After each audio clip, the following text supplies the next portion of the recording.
Alright, I've cleaned the surfaces pretty well. Like I said, on this bike it doesn't have to be perfect. We have our new head gasket in, or head gasket ready. So we're going to just slip this chain over that. Actually, we'll put it over the studs first, then slip the chain over. Just be really careful during this, obviously. And it's just going to slide over like that. Okay. When we put the head gasket on, the head onto the block, we just need to be really diligent on making sure that our dowels on our head right here will line up in there, and that's what's going to overall center this.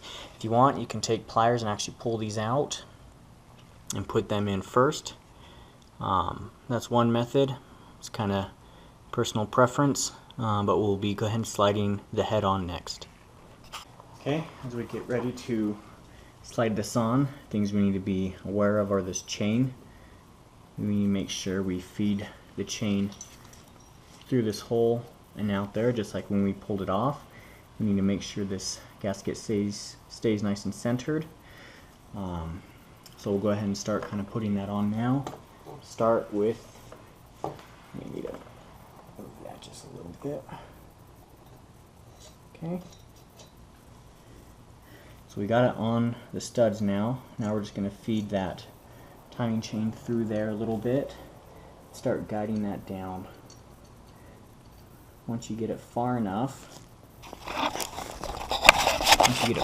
on, thread that down and just slip that over there. Now we don't need to worry about that, but now we just need to make sure that we guide those dowels into this gasket properly.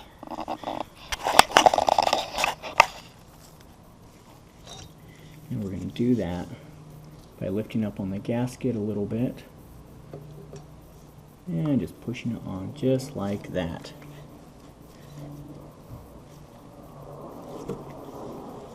Making sure it sits nice and flush. Next, we'll go ahead and make sure we still have all of our hardware on our washers, and we're going to start putting on our bolts to secure this again. Bolts and nuts. We're going to be putting on the nuts for our 4 studs, and then we're going to be putting on the bolts that go in right there and right there.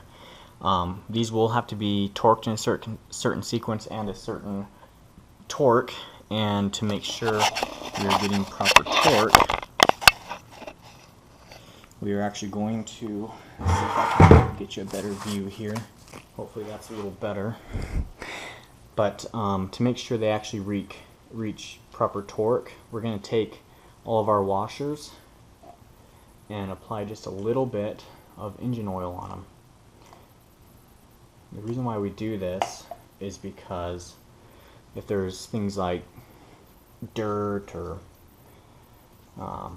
even just a little bit of oxidation or anything on any of these pieces of hardware that we're fastening, it can give us a false torque reading.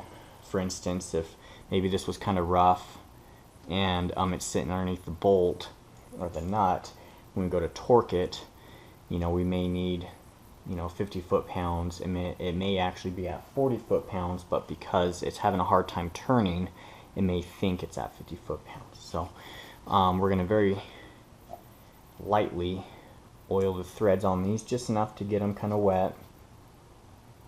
This does not have to be special motorcycle oil. This can be just general oil. This is a 5W30 weight. The reason why it doesn't have to be your motorcycle oil is because this oil will never contact the inside of the engine. Okay, so we're just going to thread these on hand tight.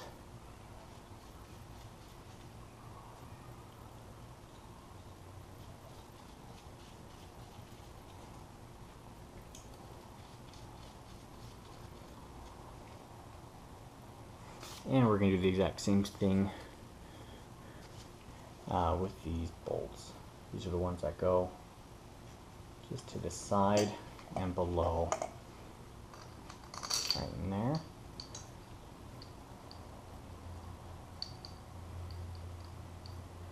Same thing.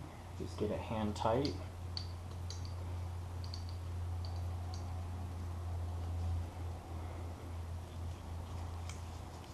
Just a little bit of oil on those threads.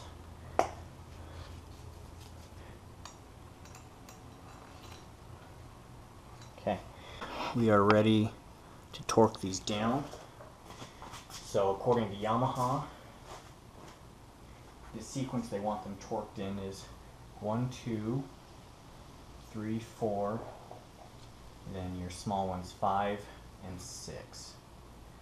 Okay, it says your nuts are going to be 16 foot-pounds, so more than likely you're going to want a 3/8 or even a 1/4 inch torque bar. I'm using a 3/8.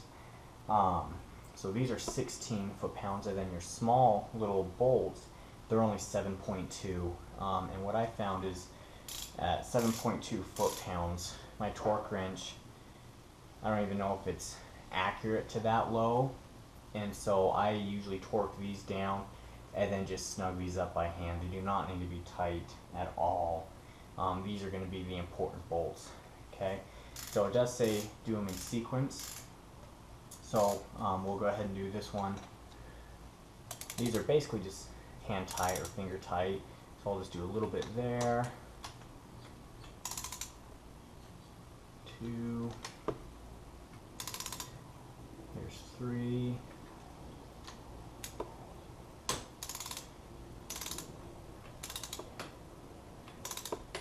There's 4. I'm going to switch to just my little extension 8mm. I'm going to just put just a little bit snug there, snug there, and I'm going to come back and do the 1, 2, 3, 4 again. Okay,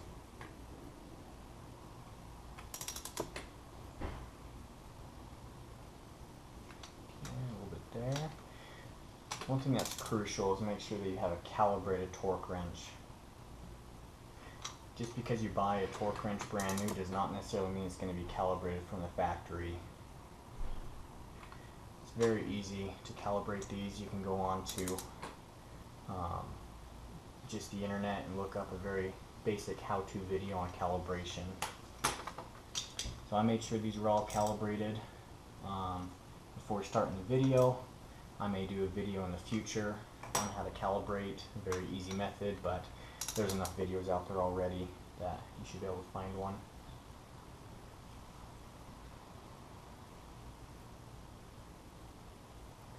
And we're going to bring this to 16. This will be the final torque on it. A lot of this movement is that gasket material compressing.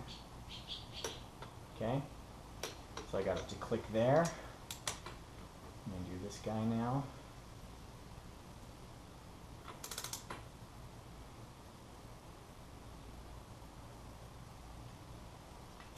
Getting pretty close.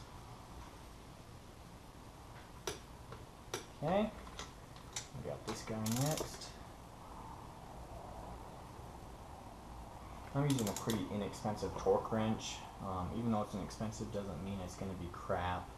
The other thing I've noticed on this, you want to go nice and slow. I noticed on the inexpensive torque wrenches, if you go quickly, sometimes you'll over torque something and it'll click. So I noticed on like these inexpensive torque wrenches, if you just go nice and slow, it'll be a lot more consistent.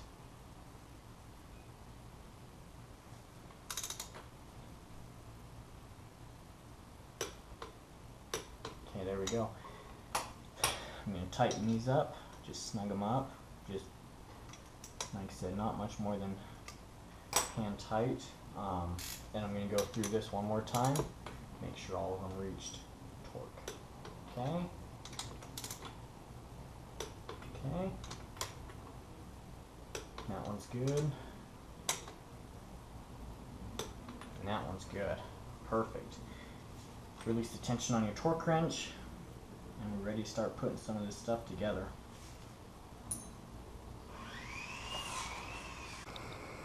Okay, next we need to go ahead and set the timing. Take a large regular screwdriver, unscrew this cover. Let me just unscrew it very easily. Unscrew this as well. This is your sight glass. This uses a 17mm socket. You want to turn this counterclockwise, and you're going to turn this bolt counterclockwise, just nice and gentle, while holding this straight so your chain doesn't get bound up, until you see the single line, and that single line will point to a little triangle as part of the casting.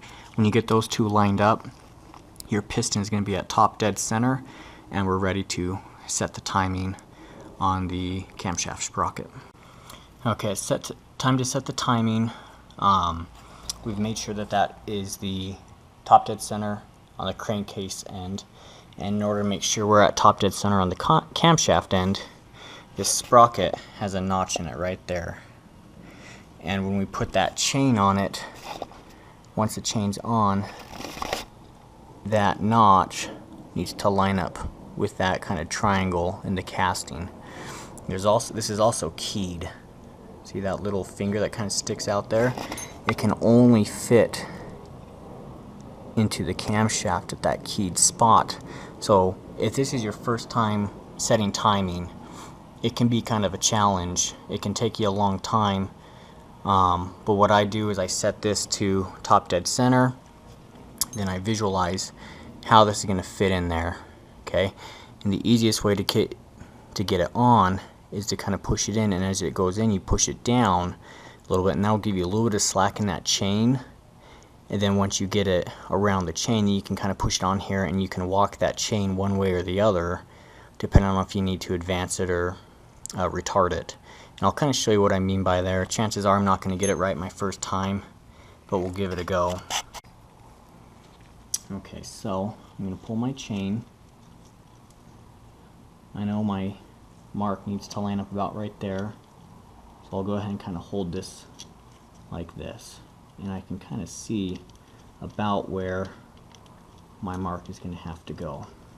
So I'll go ahead and kind of put that chain in place the best that I can, and what I like to do is I like to take a little pick and gently put it on there.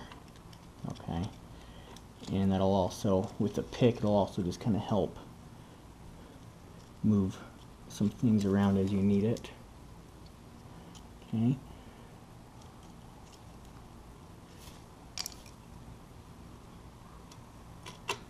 Okay, just like that. Okay, so I have my sprocket on there, but as you can see, my crankcase is still at top dead center, but my camshaft is not. And what I mean by that is that's still top dead center in there, but my two lines are not lined up. See my lines right there, and it needs to line up with that.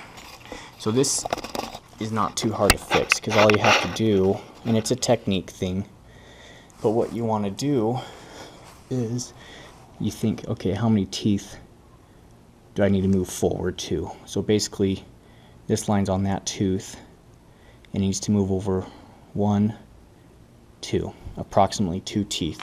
Sometimes you have to do it one at a time, sometimes you can get lucky and do 2 at a time, but what I'll do is I'll pull off my sprocket, okay, and I kind of lift up on the chain, and as I lift it up, I advance it just a couple sprockets. And see, I messed up because I let go of the chain and the whole thing fell off, so that's okay.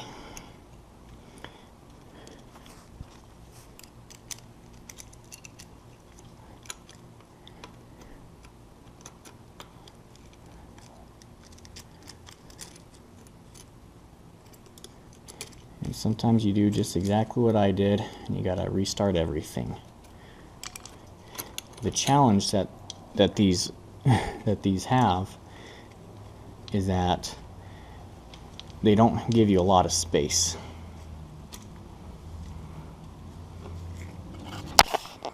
Okay, after taking it on and off 2 or 3 times, I was able to get it, but basically you can see that line right there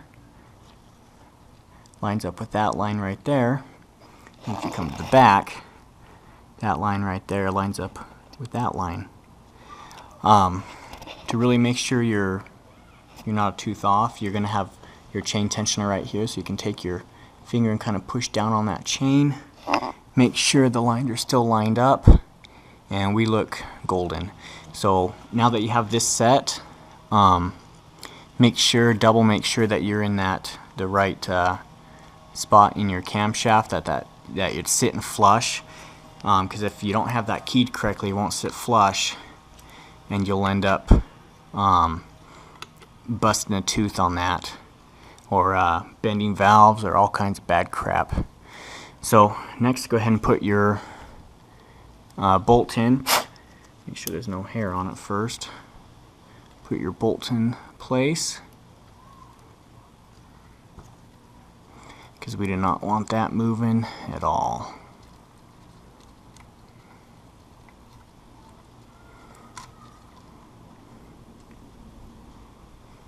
Okay, go ahead and tighten that down.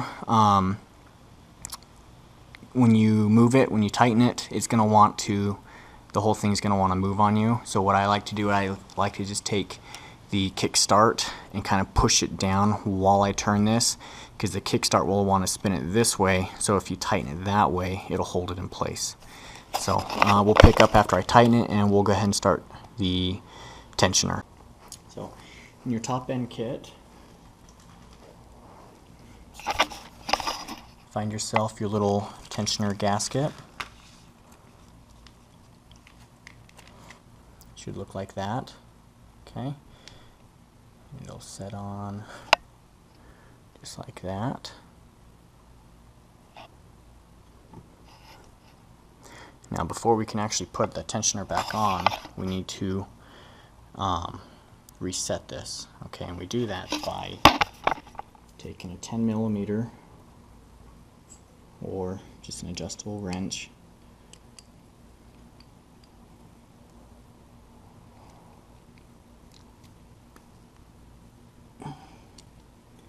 we just need to loosen that. There's a spring under there, so sometimes it can be a little tight. So we're going to loosen that. We're going to allow the spring to come out with it. We're going to put that down, and then there's this little thing that you can push in here and allow that whole thing to slide back to its original state like that. And this is how we're going to install it, just like this. Okay, so we're going to put our tensioner now in place, and we're just going to tighten these up using a size 5 Allen key, and we'll come back when these are tight. Okay, we have these two bolts snug now. Now we're going to take this and put it right back in there, and you'll hear that automatic tensioner tightening down. That's what we want to hear. That spring should be pushing that little arm out, and that's how it sets the adjustable length. And we're just going to snug. This doesn't have to be on there super tight, just snug. The spring in there is what's doing the tension, not the bolt. Okay, got that on there. We want to verify our timing one more time to make sure with that tension on there everything's good and looks great. So next up, we're just going to tighten our camshaft sprocket. A very important step, don't forget that, because over time, if that's not tight, it'll come loose, you'll skip timing, and you'll mess up all kinds of things. This time we can go ahead and put our timing cover on. Inside your kit, you'll usually find a new gasket. So you can either take a pick and remove the old one,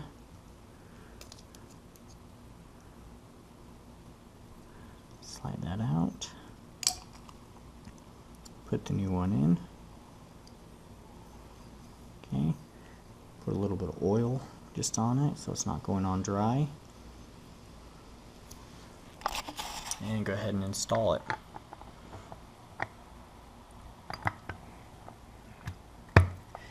and we'll come back once I've tightened those on. Timing cover's on. Put our two covers over the crankcase.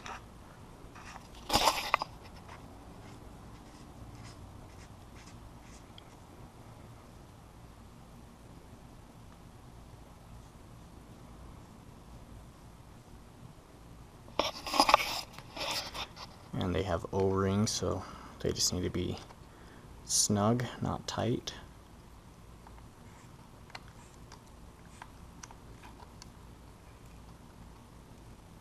Just like that.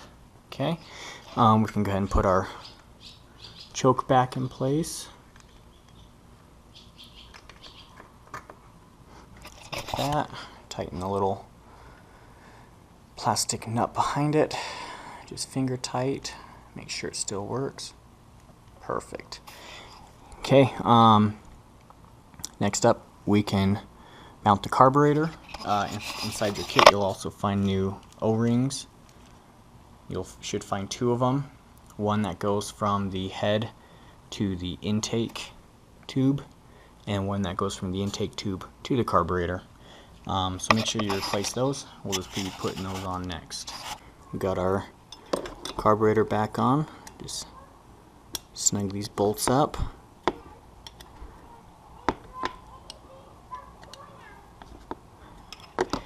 And we'll be moving on to the exhaust next. Alright, while we're back here, don't forget to hook up your fuel line and connect it with either a zip tie or a clamp, and route your vent tube out as well, and hook up your carburetor heater, just the two slide-ons. Okay, go ahead and hook up your spark plug. I still got to grab my spark plug from the old head, but we are almost finished. Installation of exhaust is super straightforward. You have these two 10mm nuts. You can put anti-seize on these threads if you wish. It'll just help if you want to upgrade the exhaust to the high performance one in the future. It'd be easy to take them off. In your kit you'll find your new exhaust gasket, so that'll just fit up in that hole. So two 10mm, and then this one back here, which I think is a 12mm, I believe, 12 or 13. I need both hands to install this, so I'm not going to show this part. Just wrapping things up here. Got the exhaust the rest of the way on. Got the carburetor all the way on. Made sure our choke and everything was rerouted. It's time to put the airbox on. Now obviously normally it's going to mount in there, sitting there like this. But the thing that I found is that once I get it mounted in there correctly, it's really hard to adjust your pilot screw. And you need to be able to adjust your pilot screw with the bike running so you can get the best idle. So what I found the best trick is to do is to mount your airbox on here like such, and then turn the bike on and adjust your pilot screw until you get a smooth idle. That way it's still going through the stock airbox, has the same resistance and flow as it would normally, but you're able to access the pilot screw. Pilot screw on this, I'll show you.